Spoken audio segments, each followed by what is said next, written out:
Atención a la última hora porque se prevé verano negro, en este caso para la reina Sofía. Este verano en Marivén no será como los de antes. La reina emérita se refugia, como cada año, en el Palacio Mallorquín para respirar lejos de Zarzuela y de las polémicas que hay en su familia. Llega esta vez un poco con el corazón encogido, marcado por la enfermedad terminal de su hermana Irene de Grecia, la tía Pecu, y por la enésima ruptura entre sus hijos, que a pesar de que se han protagonizado ciertos acercamientos, todavía existe distancia de las hijas con el rey. Sofía tenía la costumbre de instalarse en Marivén más o menos a mediados de julio, era la dueña y señora de ese palacio, pero este año ese pequeño oasis se ha convertido en un territorio de angustia. Su hermana Irene, su sombra, su apoyo discreto desde hace décadas, ya no puede moverse sin asistencia. Se encuentra enferma y muy débil. La reina la cuida con una mezcla de ternura y también resignación. Sabe que, no está viviendo la mejor situación. Por si no tuviera bastante, también tiene que lidiar un poco con las polémicas familiares. Se dice que la familia real está rota una vez más debido a esa publicación de las memorias del rey Juan Carlos I, en lo que ha supuesto también, en parte, una humillación para la reina Sofía. Ha dinamitado lo poco que quedaba en pie y su hijo Felipe considera el libro un error catastrófico, una provocación inútil hacia él que puede volver a incendiar la opinión pública contra la monarquía. Y esto es perjudicial tanto para el propio Felipe como para su madre, la reina Sofía, y su hija, la infanta Leonor. La princesa Leonor, perdón.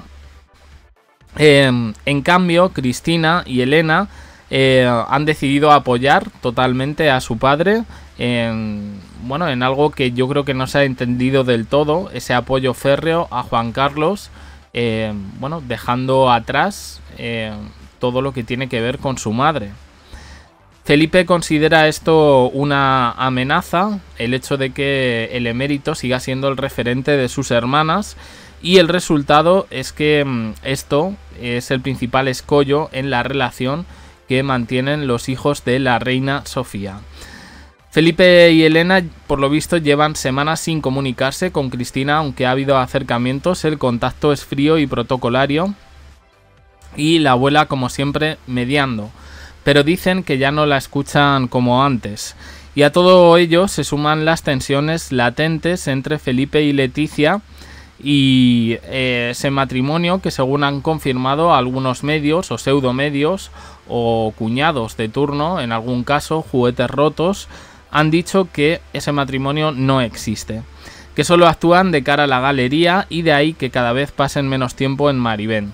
Ninguno tiene ganas de estar al lado del otro tantos días, y por ende la princesa Leonor y la infanta Sofía también pasan cada vez menos días en la isla Balear.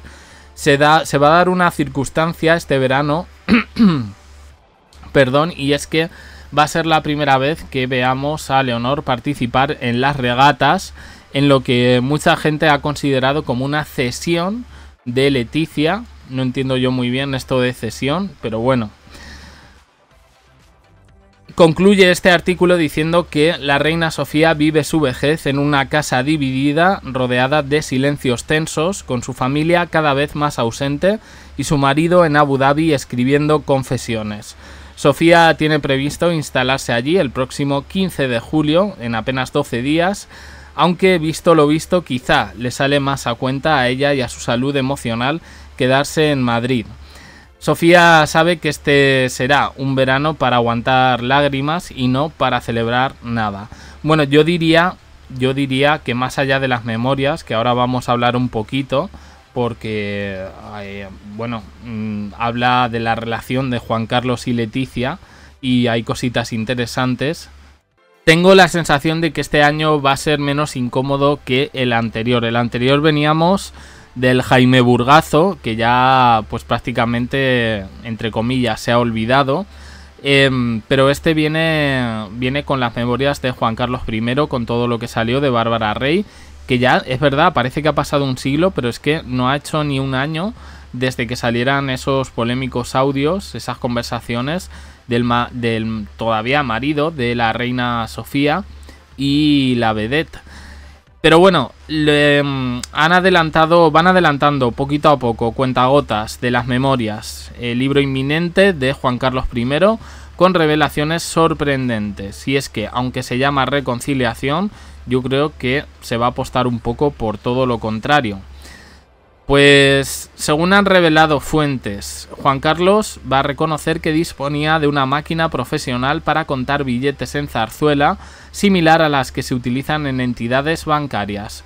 No estaba allí por casualidad, sino que servía para gestionar ingresos millonarios en efectivos, muchos de ellos procedentes, presuntamente, de donaciones extranjeras y transferencias no declaradas amparadas en la llamada protección diplomática. Esa condición le permitía introducir grandes cantidades de dinero en metálico sin los controles habituales de la agencia tributaria. ¿Y por qué sacó todo esto? Bueno, más allá de lo que vaya o no vaya a reconocer dentro de las memorias a nivel personal, aquí lo que quieren sugerir estas filtraciones es que Juan Carlos siempre ha cuidado económicamente a varios miembros de la familia real. De hecho, se estima, y vuelvo a poner el presuntamente, que el rey habría movido varios millones de euros en efectivo guardados en compartimentos ocultos dentro de su residencia oficial, y que parte de ese dinero habría terminado en manos de Leticia, que utilizaba esos fondos en tiendas de lujo, especialmente en la calle Serrano de Madrid, donde realizaba compras de ropa, joyas y complementos de alta gama, todo fuera de cualquier rastro oficial. Leticia no conocía el origen exacto de esos fondos en cualquier caso, y simplemente aparentaba ser dinero de la familia de origen lícito, es decir, del que se usa en el día a día. Un asunto que dicen que Juan Carlos va a tocar en el libro, entiendo que no en estos términos, sino para despejar de él toda sombra de sospecha respecto a usos ilícitos, y bueno, pues quedará su versión particular de estos hechos. Se dice que Juan Carlos revelaría que durante años se encargó de cubrir los gastos privados de varios miembros de su entorno más cercano, desde su hijo y su esposa Leticia hasta sus nietos Marichalar y Urdangarín. En el libro no lo reconocería de forma explícita como sobres con dinero, pero sí deja claro que él siempre se ocupó del bienestar económico de su hijo, su esposa y sus nietos. Bueno, yo particularmente me creo un poquito más esta frase que lo otro. Quiero decir, a estas alturas creo, bueno, se le ha investigado, no ha sido condenado, sigue exiliado, esa es la verdad, y sigue investigado por excesos, por lo que sea. Pero bueno, de momento no se le ha pillado, digamos, con las manos en la masa. ¿Que él puede dar una versión de todo esto? Yo creo que sí, que la puede dar, porque él quiere limpiar su nombre, pero yo tengo la sensación de que se va a centrar sobre todo en acontecimientos históricos.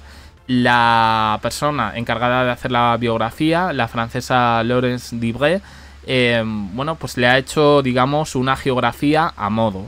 Es decir, se va a tocar lo que él quiere que se toque y nada más. Y probablemente haya recibido asesoramiento, de ahí que pueda hablar de otros temas que no esperaríamos jamás en la vida que hablase. Yo creo que esto va a caer como un jarro de agua fría, especialmente para su mujer, la reina Sofía, y también para Felipe. El papel de las hijas, el papel de Leticia, creo que también va a dar que hablar, pero ya digo, están ya a puntito de salir estas memorias y vamos a ver si nos sorprenden o simplemente se va a tratar de un libro con trasfondo histórico, de manera geográfica y nada más. Opiniones en comentarios, suscribiros, campanita, un me gusta en apoyo al canal. Yo os dejo aquí con más vídeos y en el canal JDC. También uniros al canal de WhatsApp. Gracias por estar ahí.